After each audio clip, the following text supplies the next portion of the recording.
नाज़रीन ग्रामी, हमारी इस धरती पर बेशुमार ऐसे जानवर मौजूद हैं जो इंसानों के हाथों शिकार होने की वजह से अपनी अक्सरियत खो रहे हैं। लेकिन क्या आप जानते हैं कि हमारी इस धरती पे कुछ ऐसे जानवर भी हैं जो अपने ही साथी जानवरों की भीड़ चढ़ जाते हैं, जिनमें सरे फहरिस्त नाम जंगल के बादशाह शेर का है।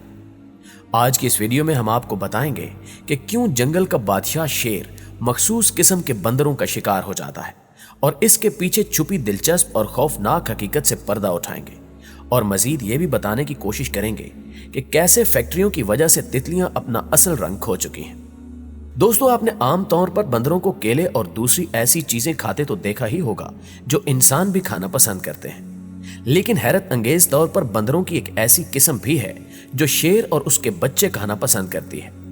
जी हाँ, बंदरों की इस अजीब किस्म को बबून कहा जाता है। बंदरों की यह नस्ल इंतहाई खूंखार और जालिम होती है। ये अजीब नस्ल के बंदर दूसरे जानवरों के बच्चे भी खा जाते हैं। ये इतने तेज होते हैं कि पता भी नहीं चलता और शेर के बच्चों को उठाकर दरख्तों पर चढ़ जाते हैं।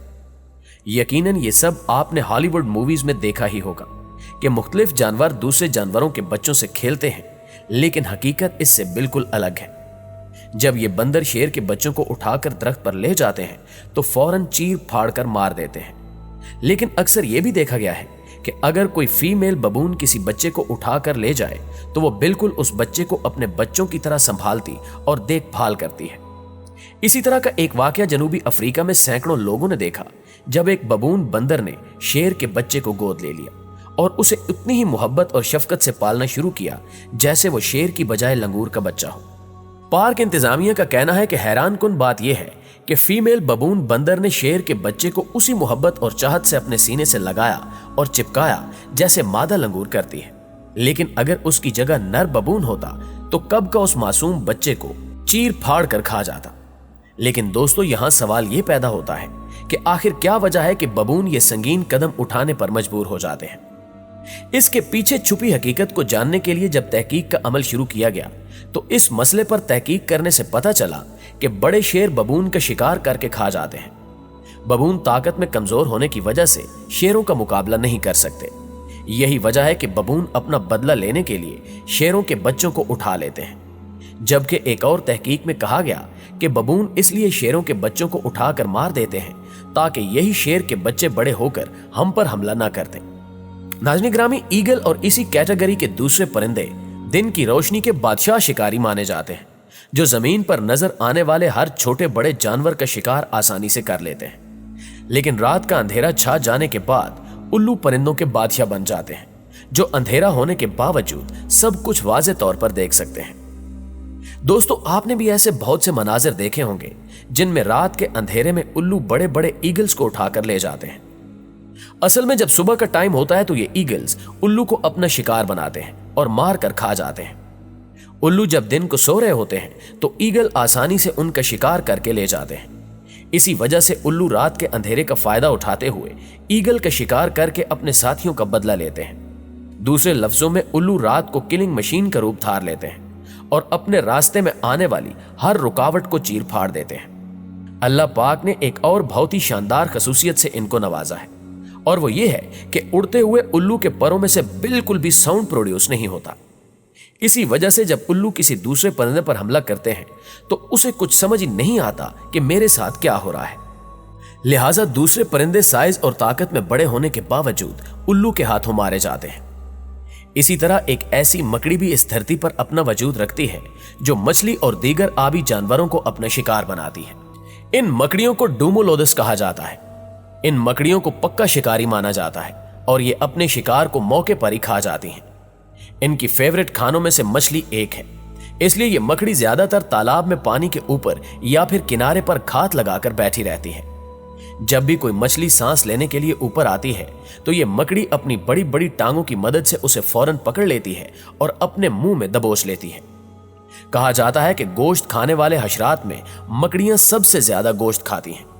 इस हवाले से हाल ही में द साइंस ऑफ नेचर नामी जरीदे ने जर्मनी, स्विट्जरलैंड और स्वीडन से ताल्लुक रखने वाले साइंसदानों की एक तहकीक शाया की है, जिसके मुताबिक ये नन्ही मुन्नी मखलूक दुनिया भर में सालाना बुनियादों पर जितने कीड़े मकोड़े खा जाती है, उन्हें तोला जाए तो उनका वजन करीबन 800 मिलियन मैट्रिक टन बनता है। اس کے مقابلے میں دنیا بھر کے انسان سالانہ 400 ملین میٹرک ٹن گوشت کھاتے ہیں، یعنی مکڑیاں ہر سال انسانوں کی نسبت قریباً دگنا گوشت کھا جاتی ہیں۔ مکڑیوں اور انسانوں کے بعد ویل مچھلیاں تیسرے نمبر پر ہیں، جو سالانہ 280 تا 500 ملین میٹرک ٹن خوراک کھاتی ہیں۔ سائنسدانوں کا کہنا ہے کہ مکڑیوں کے شکار کرنے کی ہوس ماحول کے حساب سے کم یا زیادہ بھی ہو جاتی ہے۔ سائنسدانوں کا خیال ہے کہ مکڑیاں فصلوں میں موجود حشرات الارض کے خاتمے میں اہم کردار ادا کرتی ہیں، لیکن اس تازہ تحقیق میں یہ بات بھی سامنے آئی ہے کہ کھیت کھلیانوں میں موجود کیڑے مکوڑوں کے خاتمے میں مکڑیوں کا کردار دراصل بہت کم ہے۔ مکڑیاں سب سے زیادہ جنگلات میں موجود حشرات الارض کا شکار کرتی ہیں۔ مکڑیوں کی 90% سے زائد غذا حشرات الارض پر مبنی ہوتی ہے۔ تاہم کیڑے مکوڑوں، مکھیوں اور مچھروں کا شکار کرنے کے علاوہ مکڑیوں کی کچھ ایسی قسمیں بھی ہیں جو مینڈکوں، چھپکلیوں، سانپوں اور مچھلیوں سے لے کر چمگادڑوں سمیت پرندوں تک کو کھا جاتی ہیں۔ پیارے دوستو، اب بات کرتے ہیں ایک ایسے عجیب شکاری پرندے کی جو صرف مچھلیوں کا شکار کرنا پسند کرتا ہے اور یہی اس کی مکمل خوراک ہے، جبکہ بیشتر شکاری اس پرندے کو صرف اس لیے پالتے ہیں تاکہ وہ اس کے ذریعے مچھلیوں کا شکار کر سکیں۔ یہ کارمورنٹ نامی پرندہ درمیانی سائز کا آبی پرندہ ہے جو سمندر کے ساحل پر جھنڈ کی شکل میں پایا جاتا ہے۔ کارمورنٹ کو ماہی خور اور انسان دوست پرندہ بھی کہا جاتا ہے۔ یہ مچھلی کے شکار میں ماہر ہوتا ہے۔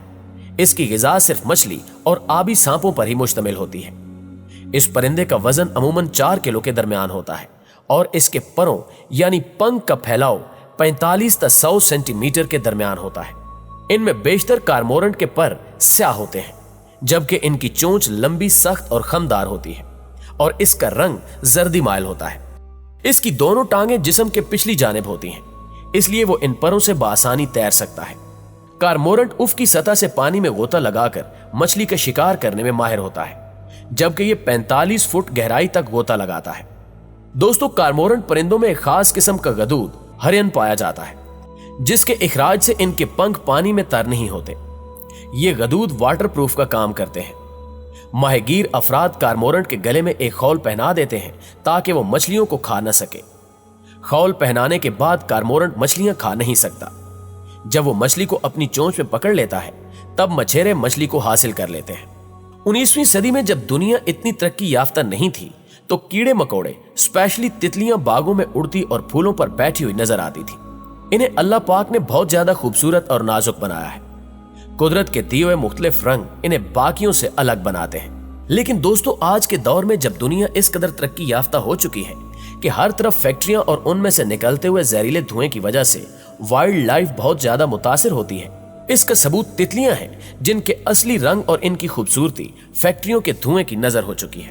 ہم انسانوں کو کوئی بھی قدم اٹھانے سے پہلے وائلڈ لائف پر اس کے اثرات کے بارے میں ضرور غور و فکر کرنا چاہیے، ورنہ یہ خوبصورت دنیا ایک دن انسان کے لیے کسی کھنڈر کی طرح بن جائے گی۔ اگر ہم تتلی کو قدرت کا ایک شاہکار کہیں تو یہ بالکل غلط نہیں ہوگا۔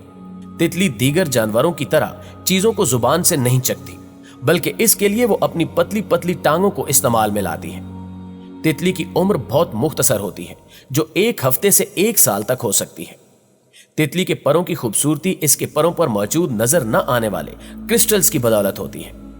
تتلی کے پروں میں سیاہ اور براؤن رنگ کچھ پگمنٹس کی بدولت ہوتا ہے، جبکہ باقی 7 رنگ در حقیقت ان کرسٹلز پر روشنی پڑنے کی وجہ سے وجود میں آتے ہیں۔ جی تو دوستو، یہ تھے وائلڈ لائف کے بارے میں چند دلچسپ حقائق جن سے یقیناً آپ ناواقف تھے۔ اگر آپ ایسی مزید ویڈیوز دیکھنا چاہتے ہیں تو ہمارے اس چینل کو سبسکرائب کرتے ہوئے ساتھ موجود گھنٹی کے بٹن کو بھی دبا دیجیے۔ انشاءاللہ آپ سے ملاقات ہوتی ہے اگلی ویڈیو میں، تب تک اپنا خیال رکھیے گا۔ اللہ نگہبان۔